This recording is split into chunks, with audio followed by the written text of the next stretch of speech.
Chicago Tonight, Black Voices is made possible in part by Fifth Third Bank and by the support of these donors.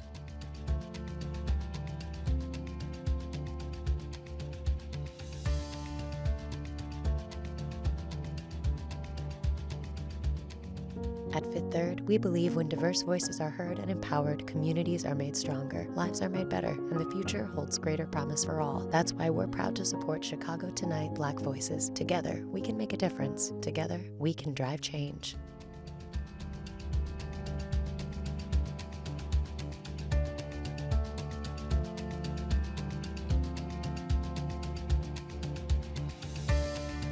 Good evening and welcome to Chicago Tonight Black Voices. I'm Phil Ponce. Brandeis Friedman has the evening off. Thanks for sharing part of your weekend with us. On the show tonight, the first of 3 lotteries for retail cannabis licenses kicks off. We'll take a look at how Illinois is trying to get those licenses equitably distributed. A new series uncovers the lasting impacts of surviving gun violence in Chicago. Arts correspondent Angel Ito introduces us to a local calligraphist using her passion to help others find theirs. And Chicago blues legend Buddy Guy turns 85. We revisit a performance from our archives. First off tonight, when recreational marijuana was legalized in Illinois more than a year ago, Governor J.B. Pritzker's stated goal was to use the burgeoning cannabis industry to reverse the harm done to primarily black and brown populations during the war on drugs. For the past year, however, those actually profiting from sales have been nearly all white men, a problem Pritzker hoped to fix by awarding social equity dispensary licenses. That effort has been hampered by criticisms of the scoring process and by lawsuits. Here's some of what the governor had to say about a law he recently signed aimed at fixing those flaws. We have those 3 lotteries that are coming up, and as far as I'm concerned, we want to make sure that they go as smoothly as possible. And so we've been working every day since this bill was passed, really, to try to set up the proper lotteries so that we get the results that we're all expecting. Last week, the first of 3 planned lotteries for these social equity licenses announced 55 winners, but even that is on hold until a Cook County judge rules on a lawsuit challenging a provision that gave extra points to veteran-owned teams. Joining us to talk about the path ahead are Deborah Dillon, cannabis researcher at Chicago State University, and Richard Wallace, the founder and executive director of the nonprofit Equity and Transformation. That's a Chicago-based group that fights for social and economic equity for black workers in informal work. And thank you both for joining us. Deborah Dillon, just in general terms, how would you describe the process so far that's an attempt to create this equity? Well, first, I need to correct you. I'm a cannabis instructor and independent researcher. Thank you. I'm a cannabis instructor at Chicago State University. I think that the process as it was originally designed, where there were going to be 2 lotteries, one for the veteran-led teams and one for the non-veteran-led teams, was going to be the perfect solution. However, as a result of HB 1443, it seems that the veteran-led teams get 3 bites at the apple, as opposed to just 2. Since they've added a 3rd lottery, what should have happened was that there be a separate lottery for those veteran-led teams, plus those that qualify have an opportunity to be in the 3rd justice lottery, and then there'd be a separate lottery for the qualified applicants who are not veteran-led teams, and then they also have an opportunity to be in the justice-led lottery. As it stands now, the tied applicants can be in all of the lotteries, and I think that that's grossly unfair. Richard Wallace, the process sounds pretty complicated to me. What is your group doing to make things fairer? Yes, my name is Richard Wallace, again, founder of Equity and Transformation, EAT. And our organization is still committed to the process that we began with HB 1438, and that is to see true equity in the cannabis industry. We are currently organizing 2 campaigns that I think answer some of the questions that have still not been answered. One of them is a guaranteed income pilot project for system impacted folks, really to try to predict what are some ways that we can answer the question of how we get direct cash payments to survivors of the war on drugs. Two is like organizing a campaign that recenters us and what Jahan Gordon Booth mentioned, and that this is about the survivors of the war on drugs, and that we need to ensure that we center them in our policy efforts. And that means acknowledging the gross violations of human rights that occurred during the war on drugs. That means demanding direct cash payments to those who are affected by the war on drugs. And it also is a commitment to guarantee that the harm won't occur by reviewing the policies that created the crisis in the first place. And so that together is essentially a campaign that we are organizing, continuing the work and the fight for drug war reparations in our lifetime. Deborah Dillon, that sounds like a major agenda. But in the meantime, do you think that ultimately all communities will get a fair shot at getting cannabis licenses? I definitely do not think that that's going to be the case. We already see evidence as it relates to Sozo Holding that filed a lawsuit and then reputedly voluntarily withdrew their lawsuit. They were disqualified from being participants in the lottery. And after they voluntarily withdrew, they were actually listed as eligible in yesterday's lottery. So I think that there was something that happened behind the scenes, just like the lottery itself happened behind the scenes. Unlike any other state lottery where it's public, this was not public and not transparent, and there were some quote-unquote surprises that weren't surprises insofar as winners yesterday. When yesterday, you mean we mean Thursday, the day before yesterday. Richard Wallace, are you optimistic or pessimistic that the process ultimately will be fair to all communities? I'm optimistic. I think that this, democracy demands rigor, and it has to be an iterative process. I think what we started with HB 1438 provided a strong foundation. I think what we have to do now is really think about where are the issue areas and then repair those issue areas. I think that we are definitely climbing uphill, but I believe that we're getting closer to equity than we were in 2018. And so if folks weren't around in 2018 when we first got engaged in this campaign, it looked nothing like it did today. And I think what we have today was what we dreamt about, was part of the dream of what we dreamt about, but it's still far from the North Star. So we have a lot of work to do still. Deborah Dillon, as we close out this segment, what do you want the public to keep in mind? I want the public to keep in mind that 500,000 cannabis-only arrests, felons, their arrest records were expunged, but there were no provisions in HB 1443 that would provide any type of training, any type of job development, any type of assistance to those 500,000 people who were arrested for low-level cannabis possession. I think that that's reprehensible. And that's where we'll have to leave it. Deborah Dillon and Richard Wallace, thank you both for your insights. We very much appreciate it. Thank you. And up next, Brandeis, Friedman, and the lasting impacts of surviving gun violence. That's in a conversation recorded earlier.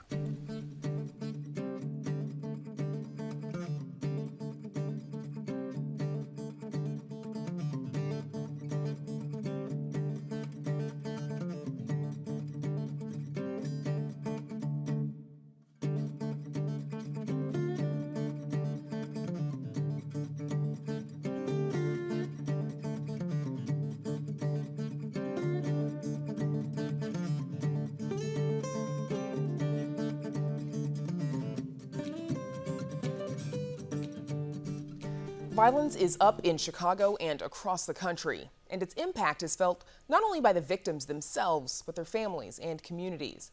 The Trace is a national news organization covering gun violence in the U.S., and it started a new series to cover the short and long-term impacts of gun violence here in Chicago. Joining us to talk about this project is Lakedra Chavis, a reporter at The Trace, working on the new Aftershocks series. Lakedra, welcome back to Chicago Tonight. What was it that led you to report on surviving gun violence in Chicago? Yeah, so as you just mentioned, gun violence is an issue that is spoken about daily in the city. And we talk about every day, every week, every weekend, how many people have been shot around Chicago. And we wanted to report on the longer impacts that gun violence has, not just for the people who are injured, not just for the people who are killed, but for the neighbors, the family members, the friends, and the first responders and the local businesses that experience this type of trauma as well. And to really drive home that this type of violence has ripple effects, and it can last as long as a lifetime for some of the people affected. Ripple effects, hence the name of the series, Aftershocks. Now, thousands of families experience those ripple effects of gun violence each year, as you just said. What did you learn about the families that you spoke with? Yeah, so what I learned, speaking to people for this series, which included people who have experienced gun violence in a direct way, so they were shot and they survived, as well as families, is that the grief really is unbearable, and that it does take a lot of resources and a lot of support for people to be able to move forward in their lives. One of the things that I learned from speaking with survivors of gun violence who tended to be young, in their early 20s and their late teens, was that they did not want to be defined by this incredibly traumatic event that happened to them, that they wanted to find a way to recover mentally and physically, and try to just move on with their lives.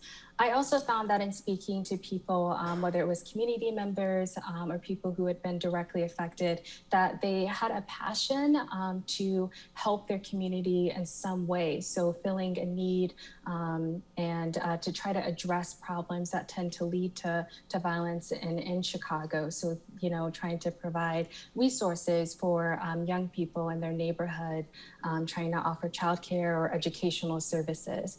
So even though there was a lot of grief and a lot of trauma, there were just as many people working towards trying to resolve a lot of these issues. And you spent a lot of time in Roseland, a neighborhood that commonly, unfortunately, experiences shootings. What support is available for survivors of gun violence and their families? Yeah, so Roseland is similar to a lot of neighborhoods in Chicago that experience gun violence in that there are organizations there who do street outreach, sometimes it's referred to as violence interruption, who are trying to stop the shootings in a more direct way. So working with community members to stop retaliations and things like that. What I found in Roseland is that there were also, organizations that were started by people who had lived in the community just for decades and had saw the problems that were happening and wanted to find a way to address it. So for example, one of the people that I spoke to is a woman named Diane Latiker, who started an organization called Kids Off the Block. And about 15 years ago, she turned her own home in Roseland into a community center to try to help the young people and what she saw they were experiencing either at home or just in their everyday lives. And you also reported on the Illinois Crime Victim Compensation Program. What did you find there? Yeah, so Illinois' Crime Victim Compensation Program is a decades-old service in Illinois that basically, if someone is a victim of a violent crime or your loved one has experienced a violent crime, then you can apply and receive a financial reimbursement for any type of services that you may have had to pay for related to what happened. So that can include things like relocation, medical costs, or loss of income. We looked at the number of claims or applications that have been filed to this program between 2015 and 2020. And what we found in looking at almost 15,000 claims is that less than 4 in 10 of them actually received a reimbursement. So essentially, it was this program that had been around for a really long time that people had a lot of difficulty with. It was a lot of bureaucracy. And, on the flip side, very few people knew about it, even people who had been victims of violent crime here in Chicago. And Lakeidra, before I let you go, we've got a few seconds. I know it varies case by case, but is it common for survivors and families of victims to see some sort of relief with their cases? Relief in terms of, a police officer or, Chicago police making an arrest in their case, that is very few. And when I spoke to, survivors who had been shot about what they expected to happen in terms of that type of justice and relief, they had pretty much made up their mind that that was a very unlikely thing to happen for them. Okay, unfortunate for them. Lakedra Chavis, thank you so much for joining us. Thank you. Back with more Chicago Tonight Black Voices right after this.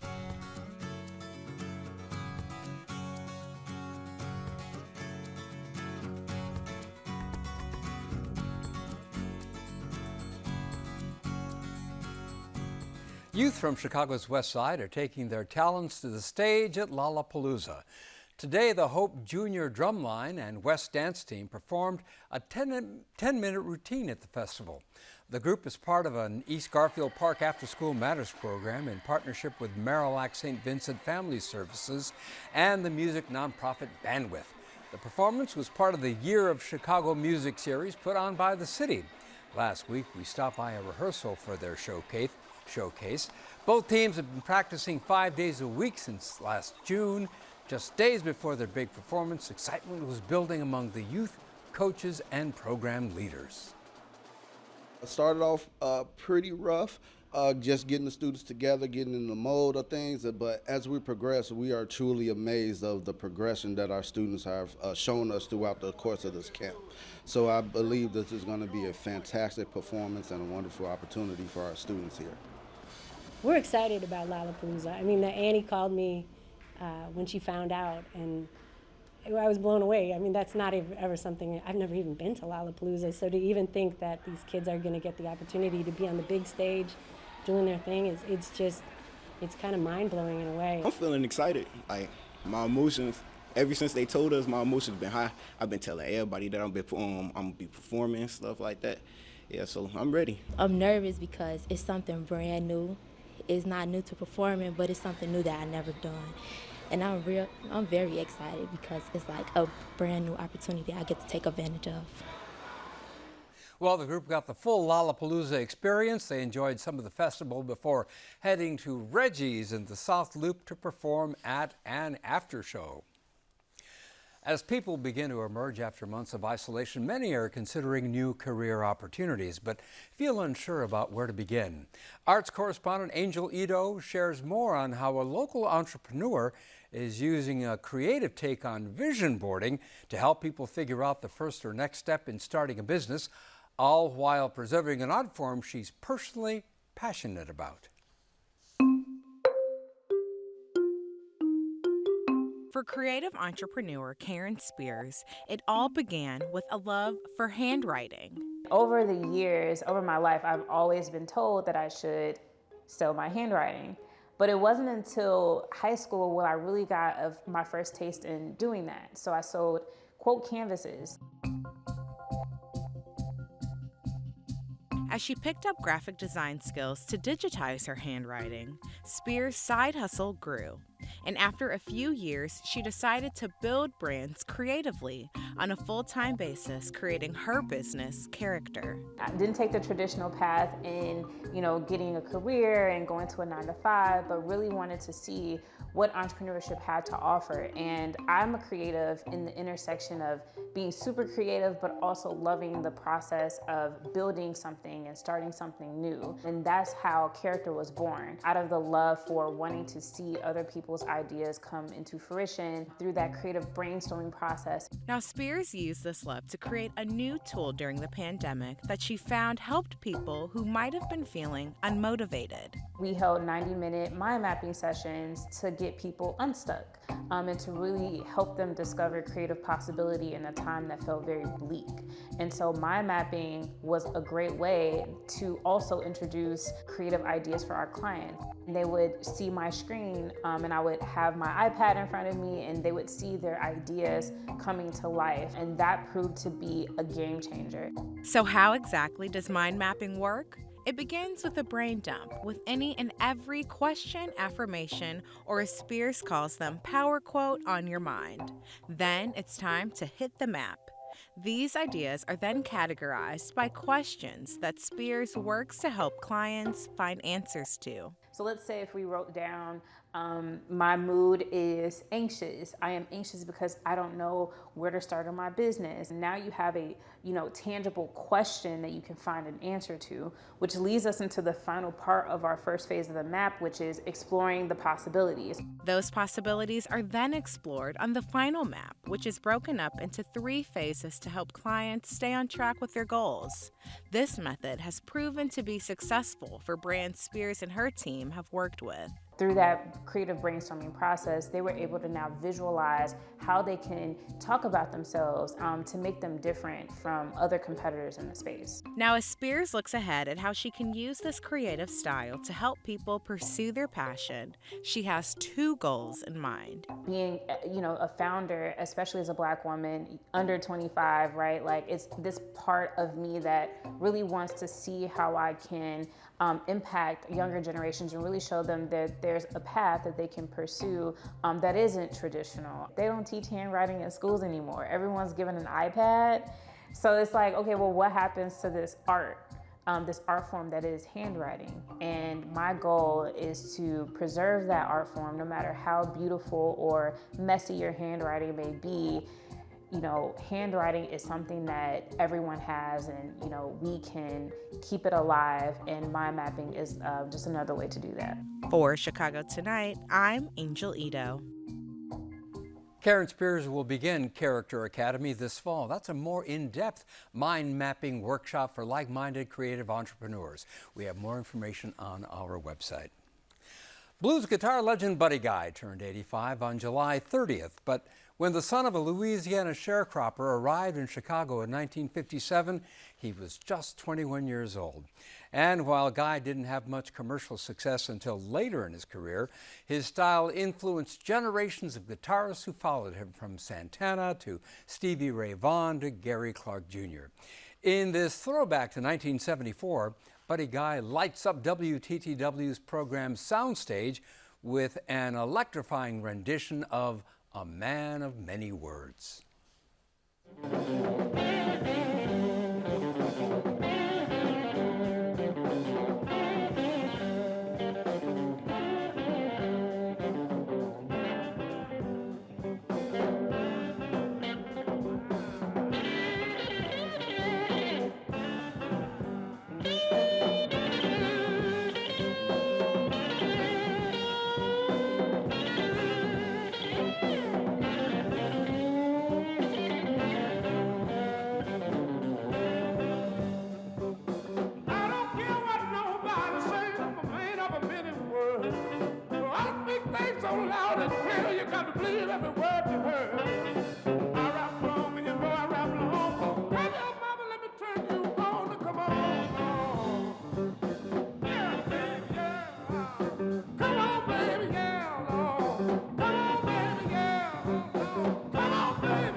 And that is our show for this Sunday night. Be sure to check out our website, WTTW.com/news, for the very latest news from WTTW News. And join Para Schutz and Brandeis Friedman this week at 7 on Chicago Tonight. Life preservers inside a campaign to make the lakefront safer. And Chicago's original Hamilton star, Miguel Cervantes, talks to us about his latest appearance in the city. And we leave you tonight with some more from the Hope Junior Drumline and West Dance Team. Now, for all of us here at Chicago Tonight, Black Voices, I'm Phil Ponce, sitting in for Brandeis. Thank you for sharing part of your weekend with us. Stay healthy and safe. Good night.